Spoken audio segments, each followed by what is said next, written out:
twizere ko kandi bamaze gukora subscribe Miss Mwagora Juno Kizigenza bamaze iminsi mu Burayi mu by'ukuri barebye umukino wa Marseille na Paris Saint-Germain urabaye ku mugoroba washize. Ku rundi ruhande Airways yatangaje ko mu by'ukuri yagize ibihe byiza, yagiranye ibihe byiza na Juno Kizigenza ndetse urukundo rwabo rutaragatwiko rwari rushingiye ku kuri. Atoza kandi kugaruka ku birebana na Miss Umulisa Charlotte Wanbitswe impeta, tugaruke gatoya kandi ku bikomeje kujya mbere hagati ya Jeskizo ndetse na Mutesi Scovia. Tuze kuza gutera akajisho gatoya hanze y'u Rwanda aho tugaruka kuri Zari na Diamond Platnumz. Ku rundi ruhande tuza kuza kubahereza icyegeranyo gitoya kigaruka ku buryo bundi bigenda bite kugira ngo umuntu ahabwe ubwene igihugu, ese bikorwa bite muri rusange. Ubwo ni nyuma ya DJ Ila uheruka guhabwa ubwene igihugu n'uyu mukobwa nawe turaza kuza kumukomoza. Twizere ko rero wamaze gukora subscribe kugira ngo tujye tubana umunsi ku wundi. Tutabatindiye rero Miss Muyango uyu yabaye Miss Photogenic mu mwaka wa 2019, akaba rero mu by'ukuri amaze iminsi mu Burayi. Byari biteganyijwe ko yitabira igitaramo cya Bwiza hariya kimwe na Juno Kizigenza. Miss Mwango na Juno Kizigenza bamaze iminsi mu mujyi wa Paris, aho ni mu gihugu cy'Ubufaransa, bari mu bihumbi by'abarebye umukino wa Paris Saint-Germain ndetse na Marseille FC wabereye muri Stade Parc des Princes ku itariki ya 16 Werurwe. N'umukino barebye ku bafatanye na Visit Rwanda, iha amahirwe benshi mu byamamare baba batembereye mu Bufaransa bakifuza kuharebera umukino w'ikipe ya Paris, umukino w'ikipe runaka wa Paris Saint-Germain basanzwe bakorana. Miss Muyango na Juno Kizigenza bamaze iminsi ku mugabane w'Uburayi mu bikorwa bitandukanye. Miss Muyango yari ategerejwe mu gitaramo Bwiza aherutse gukorera mu Bubiligi, cyakora kubera impamvu zinyuranye birangira atagereye i Burayi ku gihe nk'uko yari yabiteguye. Ibyo kandi nanone uyu mugore uri mu bakunzwe cyane mu myidagaduro y'u Rwanda ari gutembera ibice bitandukanye by'u Burayi, yari anagezemo bwa mbere. Ni mu gihe yahahuriye na Juno Kizigenza we umaze iminsi mu myiteguro y'ibitaramo ateganya gukorera i Burayi mu mpeshyi z'umwaka wa 2025.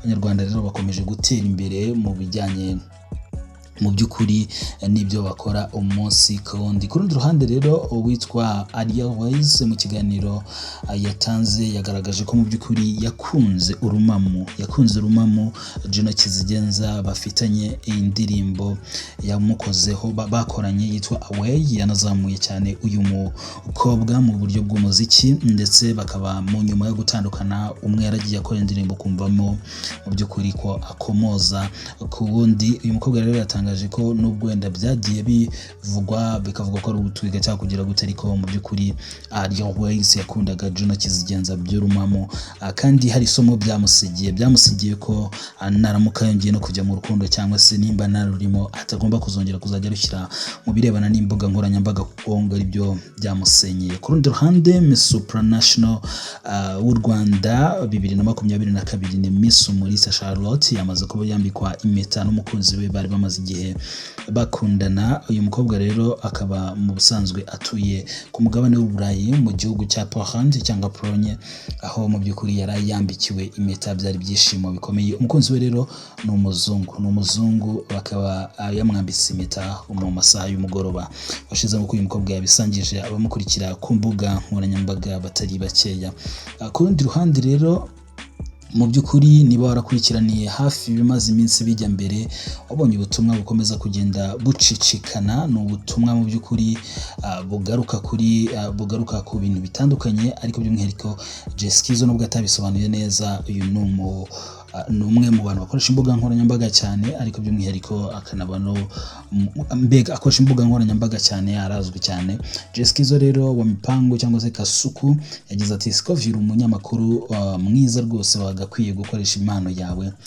Mu by'ukuri iyo uba ufite nk'amashuri ahagije ariko ikibazo cyawe nawe wigira intiti cyane ugakabya ukavanga ibintu, musaba ko mu by'ukuri ngo yamuvana muri gahunda y'ibyo abavuga umunsi ku wundi. Umugabo rero aravuga ati kugira ngo umuntu agere aho kwandika nk'ibi nuko aba arambiwe akarengane ahora akorerwa, n'ukuri munyizere nshobora kubivuga mukagira ngo ni bimwe byanjye, ariko nanjye ndi umuntu ndababara kandi ngira umutima mu gikari. Uyu mudamu ankorera iyicarubozo, ikindi nirindaga kumusubiza mu by'ukuri. Ugashaka kuvuga ko wenda hari ubutumwa ajya yakira mu buryo bumwe cyangwa ubundi bwa mama Scovia. Mu by'ukuri Mutesi rero Scovia nawe akaba yavuze yuko mu by'ukuri ntacyo yigeze akorera uyu mugabo, ariko mu by'ukuri aniteguye kuba bashobora no kuba banakozanyaho mu buryo bumwe cyangwa n'ubundi, nubwo kasuko atari umuntu kenshi abantu bakunda kuba bagirana ibibazo nawe, kubera ko ari umuntu ufite uburyo avangavanga ibintu byo, ugasanga rimwe na rimwe birakururanye, bibaye ibintu bishobora kuba byakugiraho ikibazo mu buryo bumwe cyangwa se n'ubundi. Igihe cyose Mutesi Scovia asubiza Jessikizo ati igihe cyose ukora ibyo wita itangazamakuru nk'uko wifuzaga ibyangombwa by'umwuga nzakuvugaho gusa. Ubwo ni ukuvuga arabivuga nk'umuyobozi w'urugaga rw'abanyamakuru mu by'ukuri rwa RMC, ati igihe cyose ukora ibyo wita itangazamakuru nk'uko wifuzaga ibyangombwa by'umwuga nzakuvugaho gusa, sinagutuka kuko nta n'undi natutse. Urasabwa gutanga igitekerezo ku byo navuze unyubashye, kuko sindakuvuga birenze ibyo ukora, ariko niba ari njye ugezeho sinjye ntera umugongo unyatatse. Umugore avuga ko mu by'ukuri nawe yiteguye mu buryo bumwe cyangwa ubundi kuba nawe yahangana n'uyu mugabo wamaze gutangaza ko mu by'ukuri bashobora kuba bafitanye ibibazo. Ku rundi ruhande rero Zari na Diamond Platnumz, abangaba ni ibyamamare, umwe n'icyamamare mu birebana, bose bafite aho bahurira n'umuziki, ariko umwe n'icyamamare cyane mu muziki wa ni Diamond Platnumz, ariko noneho Zari akaba nawe icyamamare cyane mu birebana n'imideri ndetse n'ubushabitsi bushingiye ku mashuri cyangwa se ku birebana n'uburezi. Uyu mugore rero yamaze kuba nawe agira icyo avuga nyuma y'uko Diamond Platnumz mu minsi yatambutse yumvikanye avuga ko igihe cyose adashobora kuba yagirira ishyari umugabo w'uyu mugore witwa Shakibu Taya, ati ntago nagirira ishyari Shakibu Taya, ati kuko igihe cyose nakifuriza Zari n'ubundi namubona, ati ntago wagirira ishyari ikintu ushobora kuba n'ubundi wabona igihe cyose wagishakira. Mu by'ukuri rero uyu mugore nawe yatangaje ko ibyo ngibyo ari ubwibone, ibyo Diamond Platnumz yatangaje ari ubwibone, ati mu by'ukuri ntavuga ko ari ubwibone kuko ntago ndi umuntu wisukirwa gutyo ushobora kuba wavuga ngo igihe cyose washakira wamubona. Aba bombi rero bakaba ari abantu bafitanye amateka maremare, kuko Diamond Platnumz ndetse na Zari Hassan babanyeho nk'umugabo n'umugore, ndetse urukundo rwabo ruza kuza kubasigira abana babiri barimo Princess Tifa, ndetse mu by'ukuri n'undi mukobwa witwa n'undi muhungu witwa Nilani, nawe abo ngabo bakaba ari abana babyaranye na Diamond Platnumz. Abo ni Zari rero akaba yavuze ati ibyo ngibyo Diamond yivugisha, ati nta twakorana kubera ko cyangwa twahuza cyangwa twagira gute, ati kubera ko dufitanye abana birumvikana, ariko mu by'ukuri apana kuvuga ngo yanyisubiza, ko igihe cyose yabishakira ashobora kuba yanyisubiza. Diamond rero washatse abagore benshi, w'abana barenga umwe, mu by'ukuri yabyaranye na Tanasha Donna, ni umunyakenya w'umunyamideli akaba n'umuhanzikazi, abyarana na Hamisa Mobeto, umunyamideli nawe ubihuza n'ibirebana n'umuziki, ashakana na Zari, umushabitsi, umuherwe by'uburezi mu birebana n'imideli, nawe bose bagiye babyarana abana bazwi rero ba Diamond bakaba bagera muri bane, nubwo hari n'abandi bagenda bavuga ko bishoboka ko Diamond yaba yaragize gute yarabyaranye n'abandi bagore mu bihe bigiye bitandukanye, barimo n'abakuru ku bana bashobora kuba bazwi ba Diamond. Rero ku rundi ruhande ubwo tuva aho ngaho kwa Diamond Platnumz, nk'uko twabibasezeranyije, reka tugere gatoya ku kirebana n'amakuru. Ni inkuru mu by'ukuri yimbitse, ni inkuru yimbitse igaruka ku birebana ese ubundi ubwenegihugu butangwa bute. Ubwo ni nyuma y'uko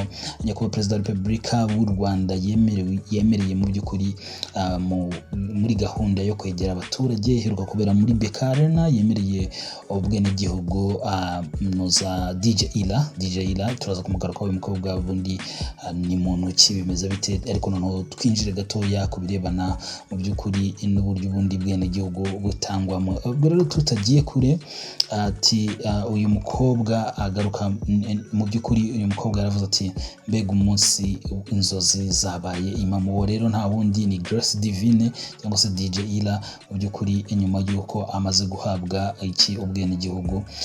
Ubwo Perezida Kagame yasuraga umujyi wa Kigali, yagiraga uruzinduko mu mujyi wa Kigali rwabereye mu by'ukuri muri BK Arena, iyo DJ Ila yahawe ubwene gihugu. Perezida yasabye Perezida Kagame ko by'ukuri nyuma y'igihe kirekire uyu mukobwa guhera muri 2015 aba mu Rwanda yuko yifuza ko yahabwa ubwene gihugu. Perezida Kagame nawe rwose aravuga ati mu biteganywa ndabikwemereye, ahasigaye ubikurikirane. Ubu ubusabe bwa DJ Ila n'igisubizo cya Perezida Kagame ni kimwe mu bihe by'ingenzi byagarutsweho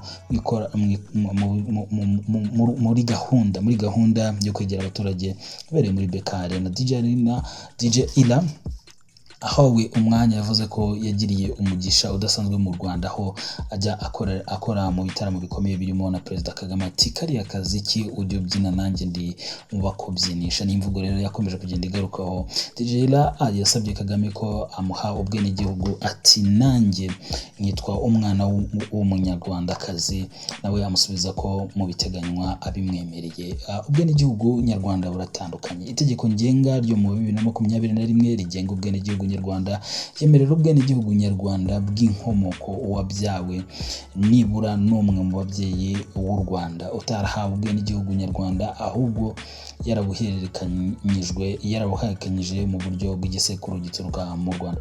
Ubundi bwene gihugu ni ubwene gihugu nyarwanda butangwa, itegeko riteganya impamvu zishingirwaho mu kubusaba no kubutanga zirimo kuhavukira mu Rwanda ku babyeyi bombi b'abanyamahanga, n'igihe wavukiye ku butaka bw'u Rwanda ariko ababyeyi bawe mu by'ukuri ari abanyamahanga, gushakana n'umunyarwanda, ubumenyi cyangwa impano byihariye, ishoramari cyangwa ibikorwa binini kandi birambye, icyubahiro, kuba umwimukira, inyungu z'igihugu, kutagira ubwene gihugu n'izindi.